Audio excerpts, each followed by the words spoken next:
હું doctor Mahendra Nagwaria, chairman of Asian bariatrics અને AV plus speciality hospital, AV plus health lounge.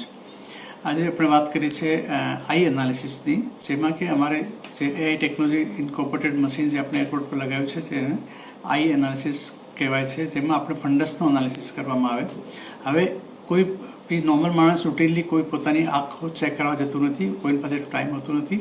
એટલા માટે અમે આ મશીન મૂક્યું છે કે જેનાથી આપણી આઈનું એનાલિસિસ કરીને આપણે ફંડસની એક પિક્ચર લઈ લઈએ. પિક્ચર હંમેશા અમારી પાસે રહે, એક બેસિક રિપોર્ટ તમારું થઈ ગયું તૈયાર, અને એ ઇમેજનો એક ઓપ્થોલોજીસ્ટ છે એ રિપોર્ટ કરે છે. અમે લોકો ડાયરેક્ટ રિપોર્ટ નથી કરતા, ઓપ્થોલોજીસ્ટ આપણે રિપોર્ટ આપે અને એ રિપોર્ટ આપણે ફાઇલ કરી શકીએ છીએ. ભવિષ્યમાં એને એક પોઈન્ટ તરીકે યુઝ કરી શકીએ. ભવિષ્યમાં જો કોઈ બી ડૉક્ટર પાસે જાય તો આપણે જૂની રિપોર્ટ બતાવીએ તો એ ડૉક્ટર હંમેશા આને સાથે કમ્પેર કરીને કોઈ પણ નવું ડેવલપમેન્ટ થયું એને મેજર કરી શકે છે, જે કોઈની પાસે હોતું નથી. તો આ એક એઆઈ બેઝ ટેકનોલોજી છે અને એઆઈ પર બહુ બધું કામ થઈ રહ્યું છે. ગૂગલ આઈ કરીને જે આખું એક સેગમેન્ટ ડેવલપ થઈ રહ્યું છે, ગૂગલ તે તૈયાર કર્યું છે. જે એ લોકો લાખોની સંખ્યામાં કે કરોડોની સંખ્યામાં આઈના ઇમેજીસ લીધા છે. એનાથી આર્ટિફિશિયલ ઇન્ટેલિજન્સ યુઝ કરીને they are trying to diagnose different illnesses, જેમ કે ડાયાબિટીઝ, બ્લડ પ્રેશર કે હાર્ટ ડિઝીઝ કે એવા અલગ અલગ ટાઈપની જે બીમારીઓ છે એ આઈથી બી મેજર થઈને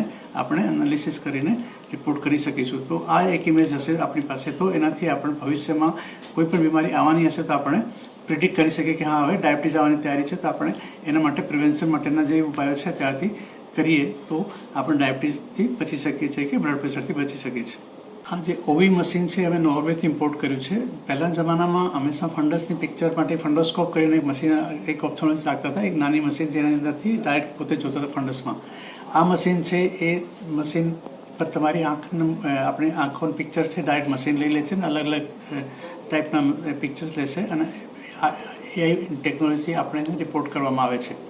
અને આ મશીન છે એ નેચરલી નોન એનર્જી તો છે જ, પણ આપણે એક પેરામીટરને ફિક્સ કરવા માટે કે જે આ એજમાં તમારી આંખની આ ઇમેજ હતી અને ભવિષ્યમાં 5 વર્ષ 10 વર્ષ પછી કંઈ ચેન્જ થશે તો એ ચેન્જથી આપણને કમ્પેરિઝન કરવાની એક તક મળે અને એ કમ્પેરિઝન હંમેશા આપણે કોઈ પણ બીમારી આવવાની હોય તો એને અટકાવવા માટે બી એક ઉપાય મળી શકે છે.